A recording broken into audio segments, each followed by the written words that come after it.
Good morning. So, some of you are new, and I welcome you, and some of you have been here since 1953, and I welcome you too. Some of you are veterans of this type of sermon, and some of you are new to it, and I wish you all good luck.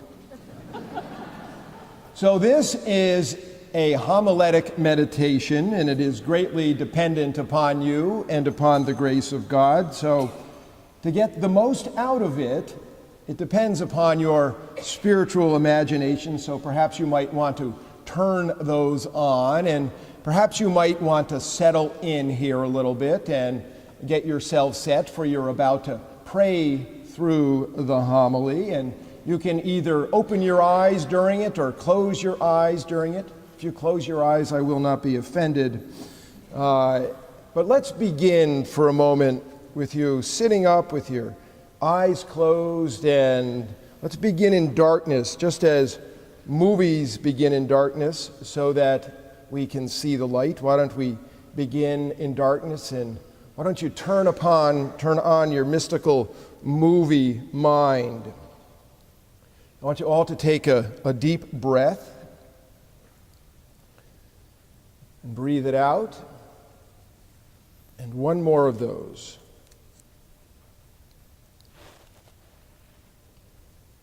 I want you to imagine that you are in a movie, and the movie is about you. This is the opening scene of the movie, and there is no sound on the soundtrack. The camera swoops around from above, and it pans the congregation, and then it slowly zeroes in on you. The eye of the camera is unblinking. It is staring directly at you now as you are sitting there. There is no sound. It is just observing you. Now get outside of yourself for a moment and take a look through the lens of that camera. And what do you see? If 90% of communication is nonverbal, what are the nonverbal things being communicated about you as the camera just watches you?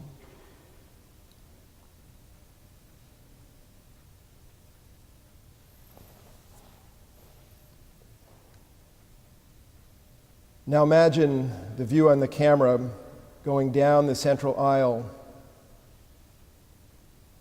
It comes up over the top of the altar, and you see the reredos. The view begins at the bottom, which depicts the fall of the Garden of Eden, and it rises up to Jesus on the cross and zeroes in for a moment with Jesus reaching out his hand. Then the camera continues to rise up the reredos into the golden flecks that represent the descending light of God. Up into the sunburst at the top of the middle of the reredos, and then up onto the ceiling, and then suddenly the camera bursts through the skylight. It begins to soar like a rocket upward.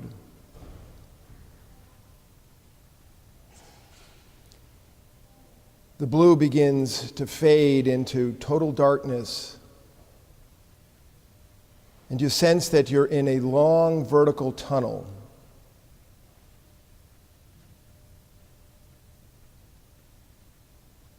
The movie makes you feel as though you're rising through that tunnel upward. A soul set free, just rising.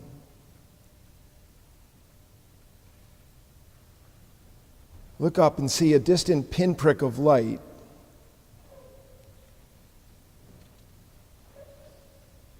See how it is slowly getting bigger and brighter and closer.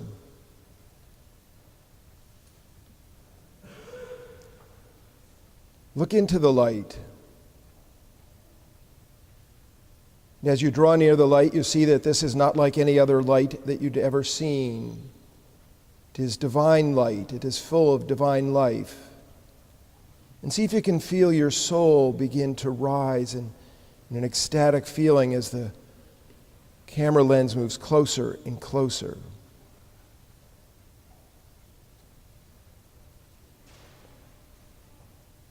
And then see how at the top of the tunnel you see Jesus standing there on the threshold of the heavens. There is a light emanating from him, and that light is alive. Like the Transfiguration, his raiment is white with a radiance you've never seen before. And his whole body is surrounded by a halo of light.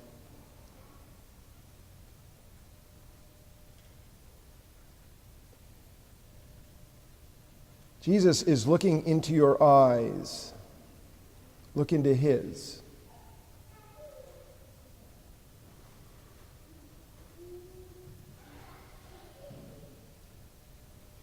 Begin to reach out toward him.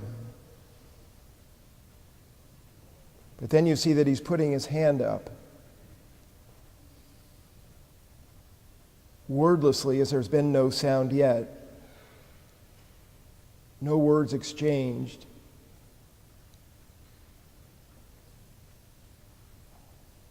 You begin to descend that long, dark tunnel. Watch as Jesus in the light grow in the distance. You feel as though you're falling.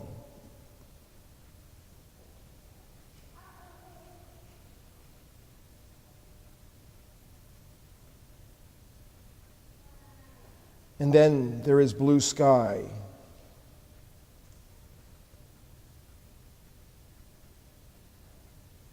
And down through the skylight, the lens retraces its step and it pans the congregation, only now something is different. You look out and everyone is transparent. Not naked, everyone is clothed as they are now, but the clothing veils only the particulars of their bodies. Everything else is transparent, soul transparent. From above, you can see into everybody's souls.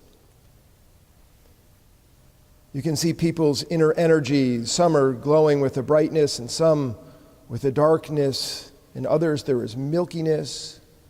Look around. Some people look like living stained glass windows. You get the sense that if you just turned your concentration on each person, you could read their lives, their feelings, their dispositions and stories.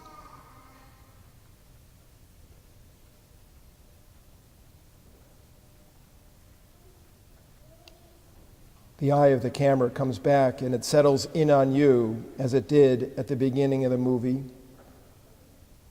staring at you, unblinking.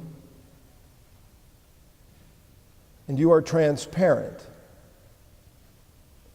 The whole and complete truth of everything about you can be seen through that lens. Your inner you, your true you, the good, the bad, and the unreconciled ugly.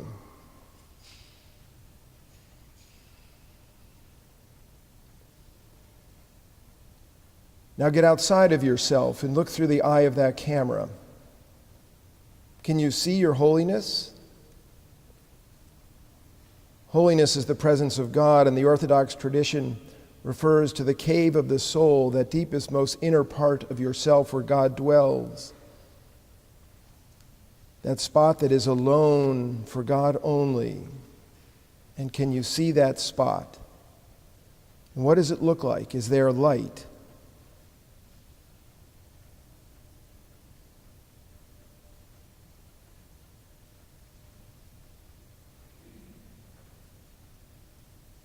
When you look at yourself, do you see love present in your soul? And what does that look like?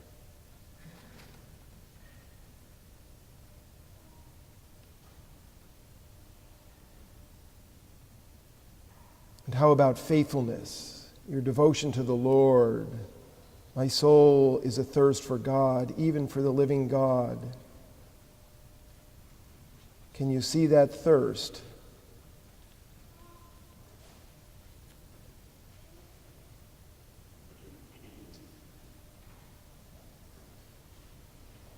And as you look through that lens, that completeness of you, do you see beautiful things like humility and perseverance and patience and kindness, openness?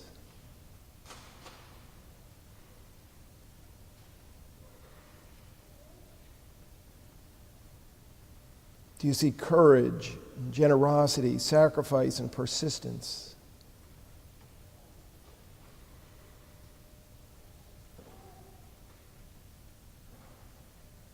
Do you see forgiveness and mercy and compassion?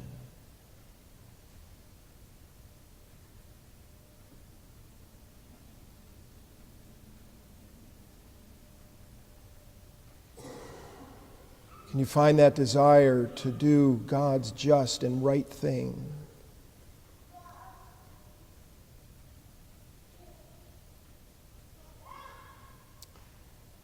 But there's more in our souls than just light. In the fallen world, at the bottom of the reredos, gives birth to the 7 deadly sins rooted in our souls, disordered desires. And take a look at your own soul. What is in there? Is there lust or gluttony or greed or sloth or wrath or envy or pride?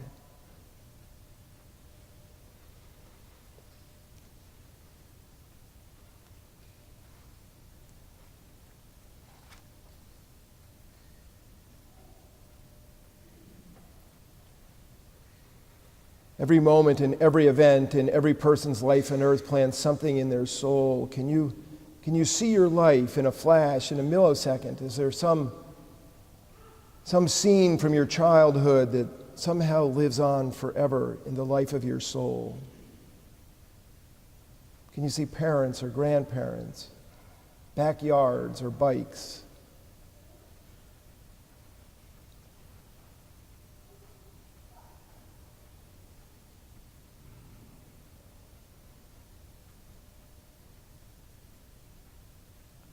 And what about trauma? Can you see any woundedness from things that went wrong, that were too much, where you felt violated? You see any holes in your soul from a terrible loss?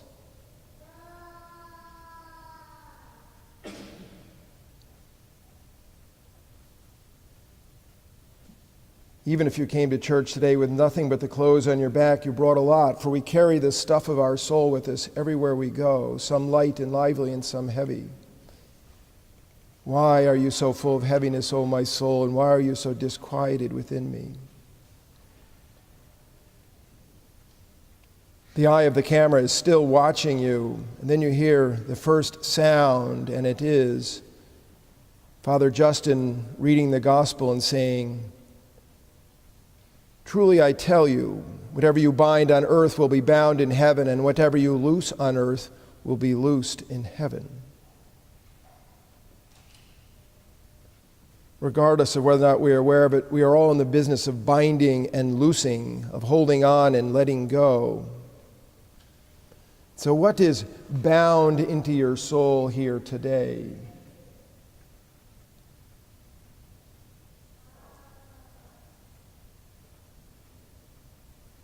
Truly, I tell you, whatever you bind on earth will be bound in heaven, and whatever you loose on earth will be loosed in heaven.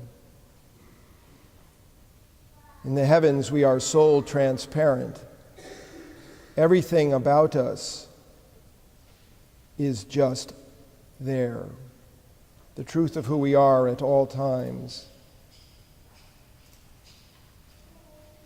And perhaps the lower forms of the heavens are for those who are lost in their self-centeredness, in their boundedness to the 7 deadly sins that deaden their soul.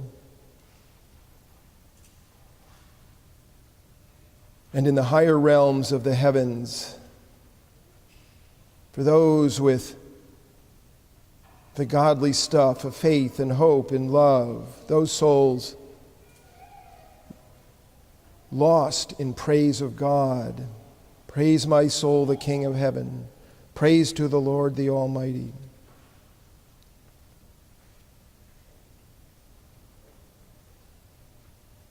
So why did you come to church today? And what do you want to bring to heaven? What do you want to bind, and what do you want to loose? I bind unto myself today the strong name of the Trinity. You just sang it. Now what does it look like?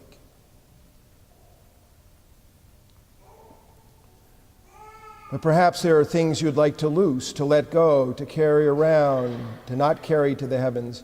Perhaps your baggage is heavy. And the Lord has brought you here today to let it go, to loose, to be done with everything but love. Maybe that's why Jesus sent you back. Maybe that's why you are here.